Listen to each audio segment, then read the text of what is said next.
जगत्पते गोपेश गोपिका कांत राधा कांत नमोस्तुते।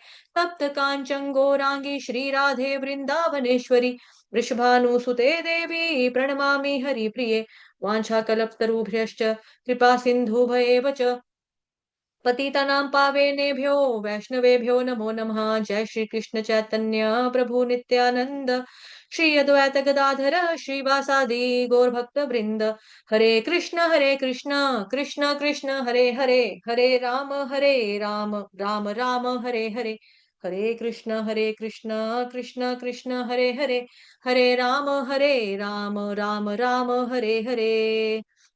हरे कृष्ण। आप सभी भक्तजनों का, सभी वैष्णवों का, सभी भागवतों का हार्दिक अभिनंदन, हार्दिक स्वागत। आज के ग्रंथराज श्रीमद् भागवतम महापुराण की कक्षा में आज हम देखने और समझने का प्रयास करेंगे, अपनी मंदबुद्धि के द्वारा आपकी सेवा करने का प्रयास करेंगे। पहला स्कंद, पहला कैंटो, तीसरा चैप्टर, तीसरा अध्याय। ठीक है, श्लोक नंबर 25, वर्स नंबर 25। तो जल्दी से मंगलाचरण कर लेंगे। ओम नमो भगवते वासुदेवाय, ओम नमो भगवते वासुदेवाय, ओम नमो भगवते वासुदेवाय। नारायणं नमस्कृत्य नरं चैव नरोत्तमं देवीं सरस्वतीं व्यासं ततो जयमुदीरयेत्। नष्टप्रायेष्वभद्रेषु नित्यं भागवत सेवया भगवतयुत्तमश्लोके भक्तिर्भवति नैष्ठिकी। तो आप लोग भी ये वाला जो श्लोक है ना, ये गा लिया करो। आप लोगों को लर्न है, गाया करे ये वाला श्लोक। अभी ऐसे तो भागवतम महापुराण जब शुरू करते हैं उससे पहले काफी सारे श्लोक हमें पढ़ने चाहिए, बोलने चाहिए, लेकिन मुख्य रूप से जो मेन मेन है वही हम बोलते हैं समय की अभाव की वजह से, क्योंकि बैक टू बैक क्लासेस होती हैं। ठीक है, तो चलिए अभी इसको देखेंगे। आज का श्लोक नंबर 25 है।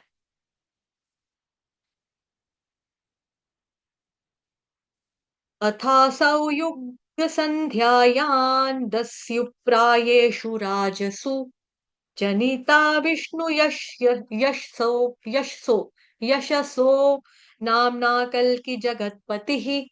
सिंपल है, इसमें कोई बिंदियां बुंदियां ज्यादा टेंशन नहीं है। बिंदियों का मतलब अनुस्वार का, ये देखो यहाँ पे जो एक है या के ऊपर बिंदी, उसका उच्चारण हलंत न करेंगे। क्यों करेंगे? क्योंकि आगे आ गया है द।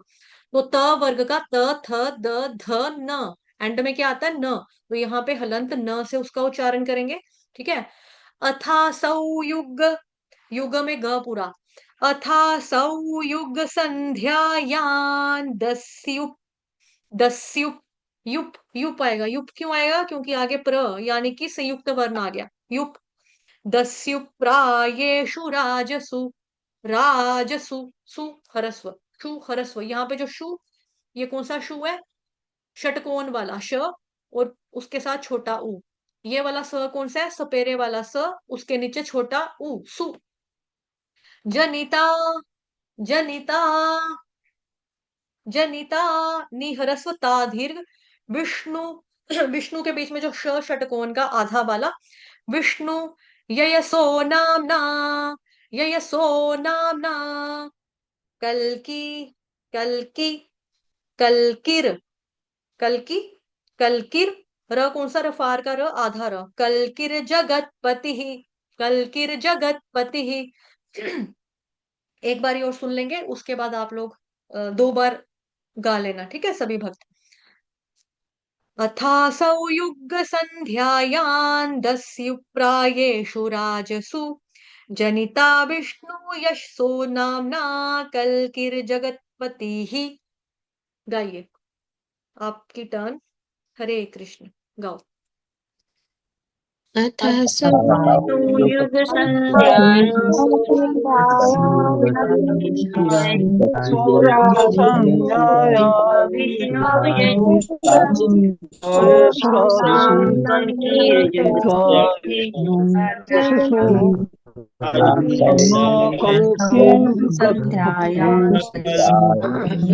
जनिता यशस्ो नाम्ना कल्पिता विष्णु यशसो नाना कल्पितोत्पत्ति जनिता विष्णु नाम्ना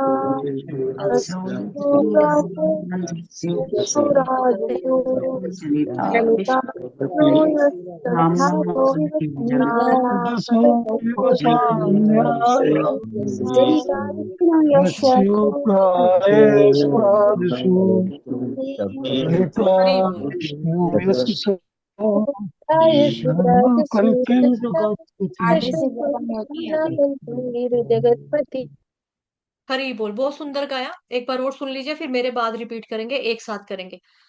अथासौ युगसन्ध्यायां दस्युप्रायेषु राजसु जनिता विष्णु यशसो नाम्ना कल्किर्जगत्पतिः। ठीक है, चलो आप लोगों की टर्न, गाइए। बस एक बार गाएंगे, उसके बाद शुरू कर रहे हैं कक्षा। जी गाओ। तथा सौ युग संध्या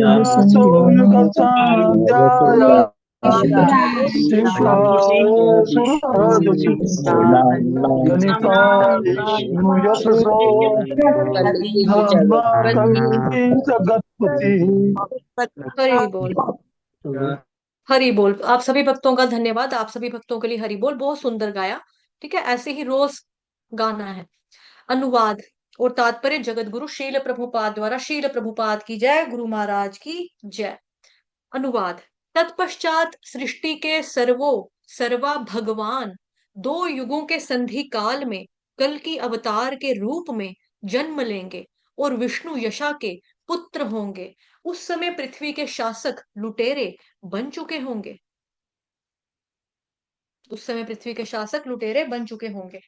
जो भगवान है, अब यहाँ पर क्या बताया जा रहा है? दो युगों के संधि काल। दो युगों के संधि काल। और संधि का काल मतलब संध्या। अब जैसे श्लोक में भी था ना, देखो यहाँ पे श्लोक में अगर ध्यान देंगे, अथा सौ युग संध्या संध्यायान, अथा सौ, है ना, युग संध्यायान। तो जो भगवान है दो युग संध्या के काल में अवतार ग्रहण करेंगे। अब दो युग संध्या का काल किसे कहा जाता है, यहाँ पे ध्यान से सुनेंगे, ये न्यू चीज है हमारे लिए। दो युग संध्या का काल किसे कहा जाता है? जैसे जो सतयुग है, और सतयुग के बाद त्रेता युग आता है। तो 10,000 वर्ष आखिरी सतयुग का वर्ष और 10,000 वर्ष त्रेता युग का 10,000 वर्ष। तो ये दोनों आपस में जिस वक्त मिलते हैं, जिस काल में मिलते हैं, उस काल को बोला जाता है युग संध्या कहा जाता है। जैसे सुबह और शाम, अगर और आसान भाषा में समझना है, जैसे सुबह और शाम। जब शाम में सूरज ढलने लग जाता है, जब शाम में सूरज ढलने लगता है, या फिर सुबह जब सूरज उदय होना लगता है, चढ़ने लगता है, सूरज जब चढ़ रहा है और जब सूरज डूब रहा है, ढल रहा है, तो दोनों में क्या अंतर देखने को मिलता है? कि जहां जहां पर एक तरफ अंधेरा दिखाई दे रहा है और एक तरफ उजाला भी दिखाई दे रहा है, ये दोनों एक जगह कहाँ पर मिलते हैं? या तो सुबह में मिलते हैं या फिर ये शाम में मिलते हैं। तो शाम की अवधि कितनी होती है? आधे घंटे तक हम देख सकते हैं कि एक तरफ पूरा उजाला ही उजाला हमको नजर आता है और दूसरी तरफ अंधेरा ही अंधेरा हमको नजर आता है। तो जैसे दो चीजें जब मिलती हैं तो उसको कहते हैं संध्या। वैसे युग संध्या किसको कहा जाता है? जैसे कलयुग की उम्र है 4,32,000 साल, और 4,22,000 साल से ही युग संध्या प्रारंभ हो जाएगा, और सतयुग के 10,000 वर्ष आरंभ तक वो रहेगा। उसको बोला जाता है युग संध्या। ठीक है, उसको बोला जाता है युग संध्या। जैसे कि अभी कलयुग की युग संध्या चल रही है। द्वापर युग से भी कलयुग आया है, तभी 10,000 साल तक कलयुग में युग संध्या ही कहा जाएगा। अभी कलयुग का पूर्ण रूप से उदय नहीं हुआ है। अभी कलयुग की भोर हुई है, जिसको कहते हैं ना, अभी बेबी कलयुग चल रहा है आपका, अभी स्टार्टिंग है, उतना ज्यादा आगे नहीं पहुंचे हैं अभी हम। तो ये भोर कलयुग है।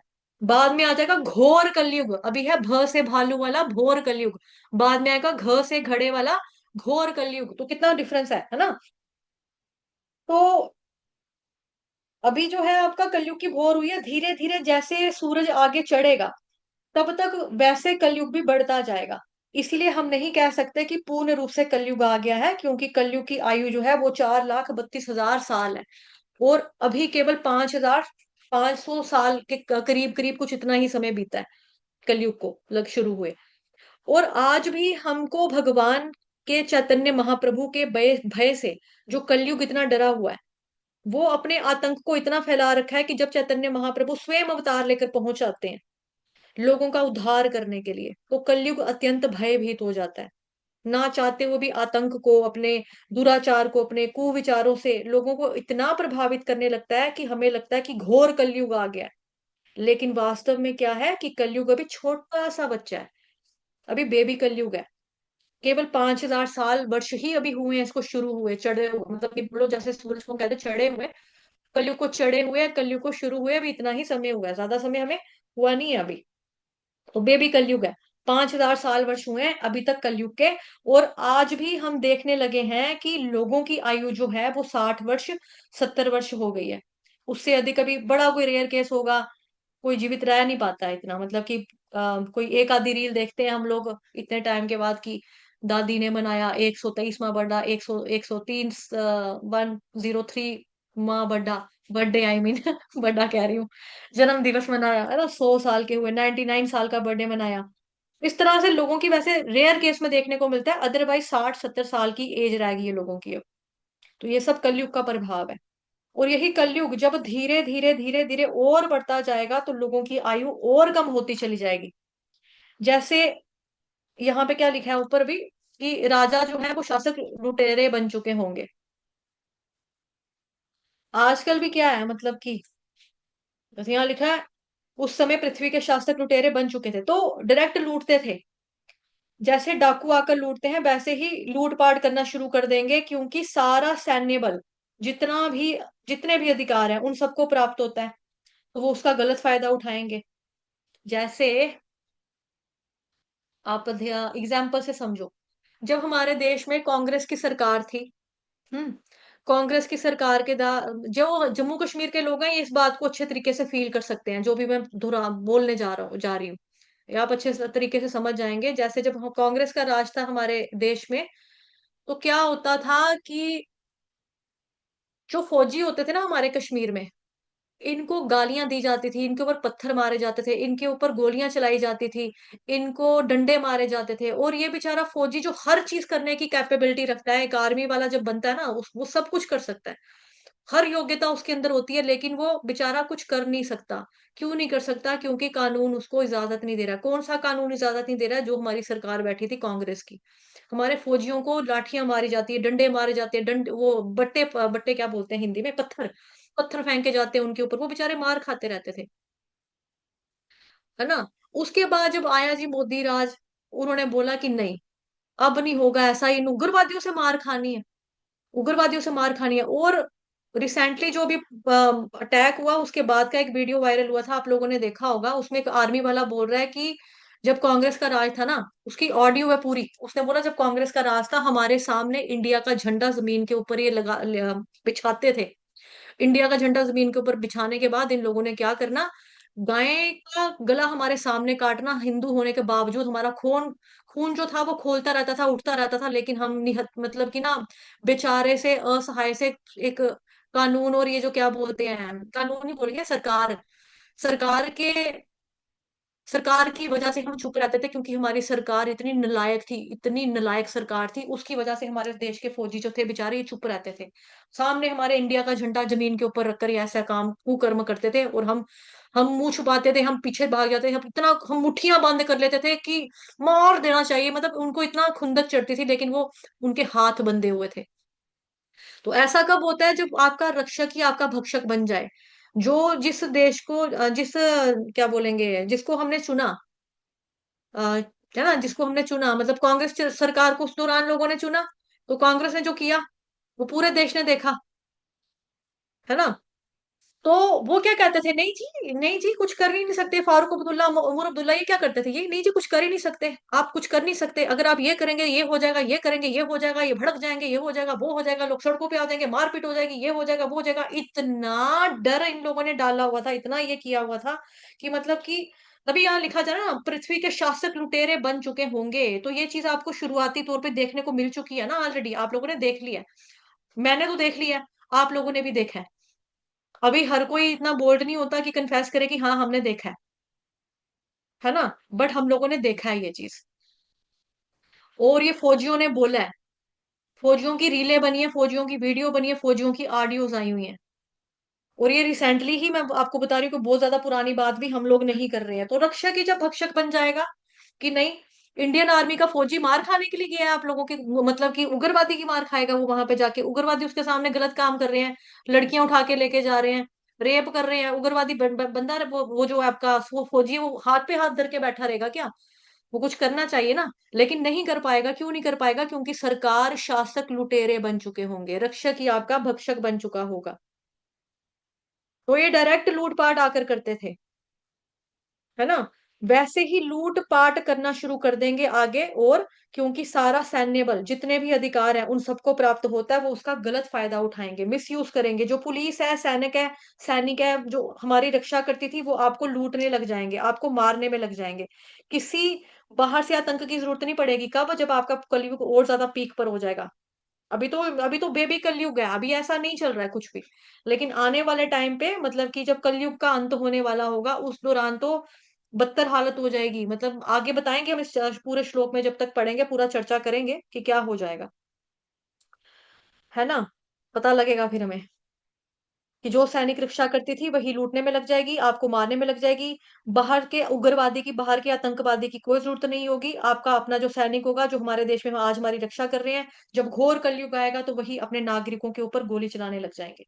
इसीलिए यहाँ पर कहा जा रहा है कि पृथ्वी के जो शासक हैं वो लुटेरे हो चुके होंगे। ये कलयुग की दशा हो जाएगी। और जब युग संध्या आएगा, मतलब आज से लगभग 4,18,000 साल के बाद की बात बता रही हूं मैं ये। भविष्यवाणी यहाँ लिखा ना, भविष्यवाणी। तो जब भगवान कह रहे हैं कि भगवान कल्कि का अवतार होगा, तब की बात बता रहे हैं, तब होगा। फिर उसके बाद जैसे यहाँ पर लिखा है, देखो भविष्यवाणी है ना, ये फ्यूचर में आने वाली बात के बारे में हम चर्चा कर रहे हैं, फ्यूचर में आने के बाद के बारे में। तात्पर्य जगत गुरु शील प्रभुपाद द्वारा शील प्रभुपाद की जाए। यहाँ पर भगवान द्वारा कल की रूप में अवतार लेने की एक और भविष्यवाणी है।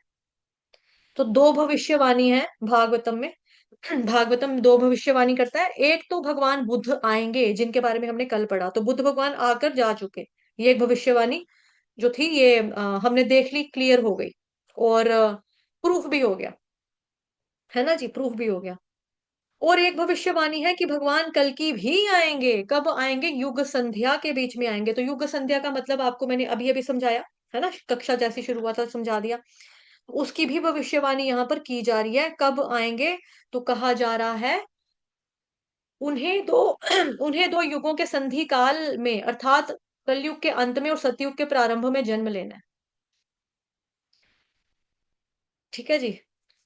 सतयुग, त्रेता, द्वापर तथा कली, इन चारों युग का चक्र मास चक्र की भांति चलता रहता है।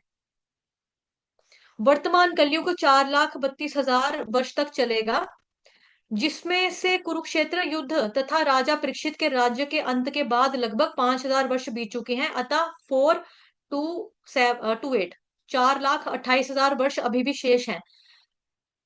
इसके बाद, इस काल के बाद कल की अवतार होगा, जैसा कि श्रीमद् भागवतम महापुराण में इसकी भविष्यवाणी की गई है। उनके पिता एक विद्वान ब्राह्मण विष्णु यशा होंगे। उन्हें और उनका ग्राम संभल बताया गया है। तो संभल नाम का गांव जो है वो यूपी में आज भी पड़ता है। अभी भी यूपी गांव में, यूपी का एरिया एक वहां पे गांव पड़ता है, उसका नाम है संभल जगह। संभल नाम का गांव है, वो यूपी में है।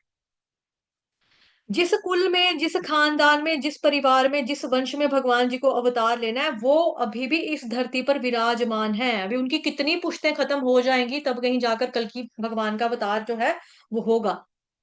ठीक है। वो अभी भी पुश्ते जो उनकी चल रही है एट प्रेजेंट, वो चल रही है। आने वाली पीढ़ी पीढ़ी पीढ़ी चलती जाएगी, पीढ़ियां खत्म होती जाएंगी, चलती जाएंगी, आगे पीढ़ियां बढ़ती जाएंगी, उस खानदान की, उस कुल की, उस वंश में भगवान जी को अवतार लेना है। वो अभी इस धरती पर विराजमान एट प्रेजेंट है। उस समय जो उनके पिता होंगे, उनका नाम यहाँ पर दिया गया है कि उनका नाम होगा विष्णु यशा। विद्वान ब्राह्मण होंगे, विद्वान ब्राह्मण विष्णु यशा होंगे उनके पिता, जिनके घर में भगवान कल की जन्म लेंगे। तो वो जगह कौन सी होगी? संभल गांव, ग्राम संभल, जो यूपी में पड़ता है, उत्तर प्रदेश यूपी में पड़ता है। जैसा कि ऊपर कहा जा चुका है कि सारी भविष्यवाणियां काल क्रम में सिद्ध होंगी, श्रीमद् भागवतम की यही प्रमाणिकता है। हम्म। और अवश्य रूप से सिद्ध होंगी और पक्का आएंगे भगवान। ऐसा नहीं कह सकते कि नहीं आएंगे भगवान। कलयुग का अंत कब होगा, तब तक वो हम कितनी बार जन्म ले चुके होंगे, हम कितनी बार मर चुके होंगे। हाँ, हम बहुत बार मर चुके होंगे, हम बहुत बार पैदा हो चुके होंगे, बहुत जन्म हुआ होगा, बहुत मर चुके होंगे, तब तक हम बहुत बार मृत्यु को प्राप्त कर लेंगे हम लोग। लेकिन ये तो प्रमाण रूप से सत्य प्रूफ किया जा सकता है श्रीमद् भागवतम महापुराण के आधार पर। प्रामाणिकता है कि भगवान तो कल्कि के रूप में अवतार लेंगे ही लेंगे, श्योर है, पक्का है, 100% पक्का है। इसीलिए हम उस दशा तक ना पहुंचे। भगवान जी से प्रार्थना करना कि हम वो दौर ना देखें जो कलयुग में आने वाला जो होगा ना, जब कलयुग पीक पर आ जाएगा, जब भगवान कल्कि का अवतार होगा, हम लोग ना देखें तो अच्छा है हमारे लिए। हम लोग ना देखें वो जो मंजर है, वो जो दौर है, हम लोग अपनी आंखों से ना देखें। इसकी भगवान जी से प्रार्थना करो कि हम वो हाल तक ना पहुंचे, उस दशा तक ना पहुंचे, कि जहां व्यक्ति को एक चने के झाड़ के नीचे रुकना हो। और मनुष्य की जो आयु है ना, एज, अभी भी कोई 60-70 जीता है ना, तो कहते हैं अंकल कितने साल के थे, अंकल की डेथ होगी, अंकल कितने साल के थे, अंकल 80। 80 साल क्या, तो बड़ा जिए अंकल, अंकल ने बड़ी उम्र जी ली। 80 साल बहुत होते हैं, बहुत होते हैं 80 साल। अभी के हिसाब से लोगों को 80 साल जैसे ज्यादा लग रही है ना, हालांकि 80 साल ज्यादा वो एज नहीं है, उतनी एज नहीं है। तो जैसे मनुष्य की जो आयु है वो कम हो जाएगी, मतलब कि ऑलमोस्ट आप मान के चलो 20 साल तक रह जाएगी उसकी उम्र, ज्यादा से ज्यादा मैक्स 20 वर्ष का जिएगा इंसान। उसकी जो ऊंचाई है, जो हाइट है, वो देखी जाएगी तो कहा जाता है कि चने के झाड़ के नीचे पूरी की पूरी सभा लग सकती है। आज जैसे हमको कोई फंक्शन करना है, किसी के घर में मृत्यु होती है, कोई 10वां करना है, उठाला करना है, 13वां 17वां करना है, हमको हॉल बुक करवाने पड़ते हैं। शादियां करनी है, हमको हॉल बुक करवाने पड़ते हैं, बैंकेट हॉल बुक करवाने पड़ते हैं, ग्राउंड बुक करवाने पड़ते हैं, पंडाल, जैसे अगर कोई कथा भी इत्यादि भी करवानी पड़ती है, पंडाल लगाने पड़ते हैं, बड़े बड़े टेंट लगवाने पड़ते हैं। बड़ी बड़ी ग्राउंड्स जो होती हैं, जहाँ पे आपके क्रिकेट के मैच होते हैं, जहां पर आपके क्या बोलते हैं, दशहरा मनाया जाता है, जहाँ पे आपके पटाखे लगते हैं, जहाँ पे 15 अगस्त 26 जनवरी की परेड वगैरह दिखाई जाती है हमारे एरियाज में, है ना, जहाँ बड़े बड़े ग्राउंड है, उसको तो भूल जाओ। आपकी सभा कहाँ लगेगी, पूरी दुनिया जो है ना, वो पूरे एक चने के झाड़ के नीचे आपकी सभा लग जाएगी। तो सोचो, इतनी छोटी हो जाएगी दुनिया, इतने छोटे छोटे लोगों का कद हो जाएगा, मनुष्य का कद, हाइट इतनी छोटी हो जाएगी। जैसे आपको याद होगा गुलिवर की कहानियां हम पढ़ते थे बचपन में, छोटे स्कूल में आता था ना गुलिवर की कहानियां। तो गुलिवर क्या था, एक लंबा सा आदमी, वो जाला जाता है, एक जगह पहुंच जाता है, लंबा सा अकेला आदमी पहुंच गया, बाकी सारे छोटे छोटे गिट्ठे गिट्ठे बोने बोने से, वो बोने बोने छोटे छोटे पिद्दे पिद्दे से लोग हैं वहां पे। ऐसी हालत हमारी हो जाएगी, कलयुग वालों का ऐसा हाल हो जाएगा। जब कलयुग अपनी पीक पर पहुंच जाएगा, तब कोई इंसान 20 साल तक जिंदा रहा रहा तो उसको बहुत बूढ़ा, हाय इतना बुढ़ा हो गया, 20 साल का, हाय कब मरेगा यार, ये इतना बूढ़ा कब से घसीटा जा रहा है यार, ये मरेगा कब, 20 साल हो गए, ओफ ओफ ओफ, 20 साल, 20 साल इतना जिंदा है अभी तक, ये मरा नहीं अभी तक, 20 साल का वर्ष का हो गया। तो मैक्स एज 20 साल है।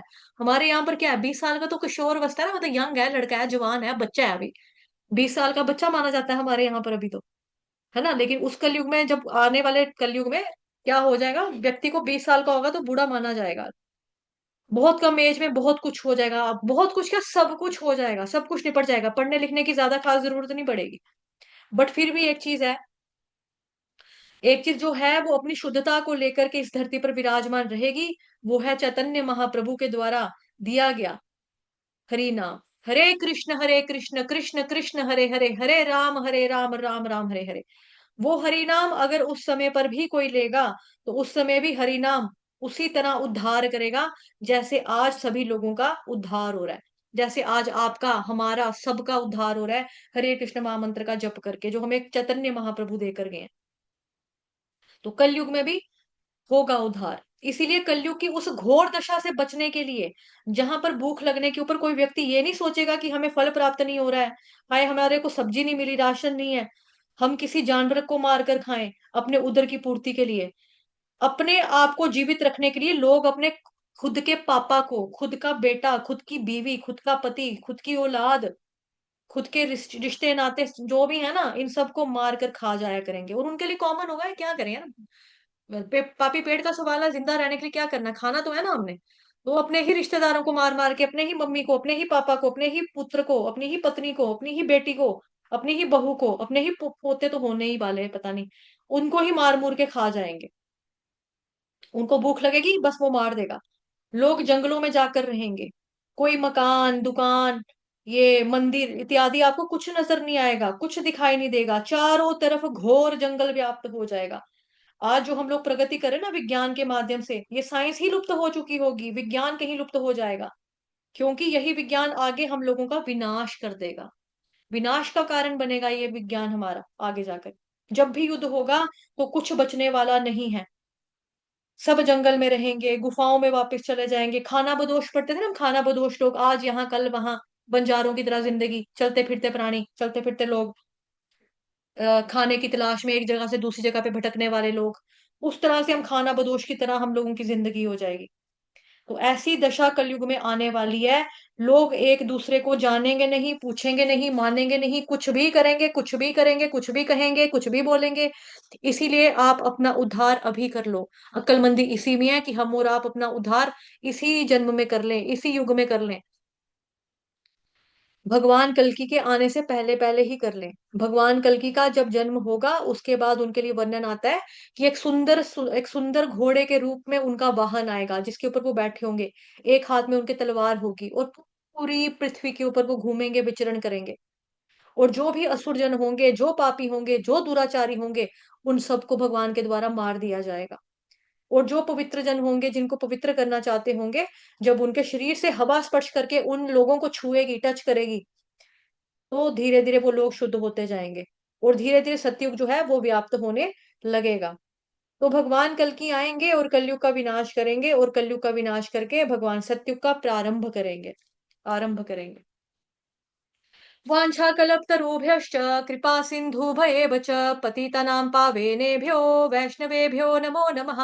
अनंत कोटि वैष्णव वृंद की जय, जगत गुरु शील प्रभुपाद की जय, श्री कृष्ण चंद्र भगवान की जय, ग्रंथराज श्रीमद् भागवत महापुराण की जय, श्रीमद् भगवद गीता यथारूप की जय, आज के आनंद की जय, आप सभी भक्तजनों की जय। हरे कृष्ण। आप सभी भक्तजनों का धन्यवाद। और जी क्या बोलते हैं आपका, यहाँ पे जो कुछ डिवोटीज न्यू जुड़े हैं उनके लिए मैंने लिंक दे दिया है, चैनल के साथ जुड़ जाइए आप लोग। और शाम को आज क्लास नहीं होगी और कल भी शाम को कक्षा नहीं होगी, बिकॉज मैंने आपको बताया था ना मेरे मामू की डेथ हुई है, तो रिश्तेदार आ रहे हैं आज अफसोस करने के लिए। आज मेरी मम्मा ने बैठना है और कल हम लोगों ने लंगर लगवाना है, मतलब मामू के नाम का ही ना। तो 2 दिन हम लोग बिजी हैं, दोपहर का लंच प्रसादम है, तो फिर हम लोग बिजी हैं। तो दोपहर वाली कक्षा नहीं लगेगी। कल सुबह अगर श्लोक छोटा हुआ और उनको मेरे को चेक करने दो, फिर हम सुबह ही कर लेंगे। अगर श्लोक लेंथी हुआ, जैसे कल सुबह हमने पढ़ा था, 1.5 घंटा लग गया था, 1 घंटा 25 मिनट लग गया था ना कल का श्लोक में। अगर सिद्धांत वाली को मेरे को चेक करने दो, कल का श्लोक हमारा छोटा जाएगा या बड़ा जाएगा, देखने दो मेरे को एक बार। 26 नंबर। ठीक है, उतना लंबा नहीं है ये वाला। ये वाला तो बिल्कुल छोटू सा है। उसके आगे वाला जो है, ये तो बड़ा लंबा है जी। ये तो इम्पोर्टेंट श्लोक है भागवतम, इसके ऊपर ये बता रहा है कि भाई कृष्ण भगवान जो है वो अवतार है, बाकी सब अवतार, कृष्ण भगवान जो है वो अवतारी है, बाकी सब अवतार है। तो ये वाला श्लोक तो बहुत इंपॉर्टेंट है। तो इसको तो फिर मैं शाम वाली क्लास में निपटाऊंगी, क्योंकि भक्ति वैभव का शुरू हो जाएगा ना, तो फिर मुश्किल हो जाएगा हमारे लिए। इसको सुबह वाली क्लास में तो निपटाना पॉसिबल नहीं है, क्योंकि अगर मैं फाड़ दूंगी, घास की तरह आप फटा दूंगी, ना तो मेरे को संतुष्टि होने वाली है, ना आप लोगों को संतुष्टि होने वाली है। ठीक है। और फिर मजा भी नहीं आएगा, मतलब ही नहीं है इस तरह से घास की तरह करने का, क्योंकि भागवतम डूबने के लिए है, आनंद लेने के लिए है। इसमें हमें डूबना है, और भागवतम में जितना जो व्यक्ति डूबेगा वो भवसागर में कभी गोता नहीं खाएगा, वो भवसागर से पार हो जाएगा। तो ये वाला डूबना और वो वाला डूबना में बहुत अंतर है। तो भागवतम महापुराण है ही डूबने के लिए। तो फिर 28 नंबर का जो श्लोक है, वो जब भी टर्न आएगी, बारी आएगी ना, वो हम शाम वाली क्लास में ही पढ़ेंगे 4:15 बजे। वो हम सुबह नहीं ले सकते, क्योंकि हमारे भक्ति वैभव का लगेगा, तो फिर मुश्किल है ना सुबह उसको निपटा करना, पॉसिबल नहीं है 7 बजे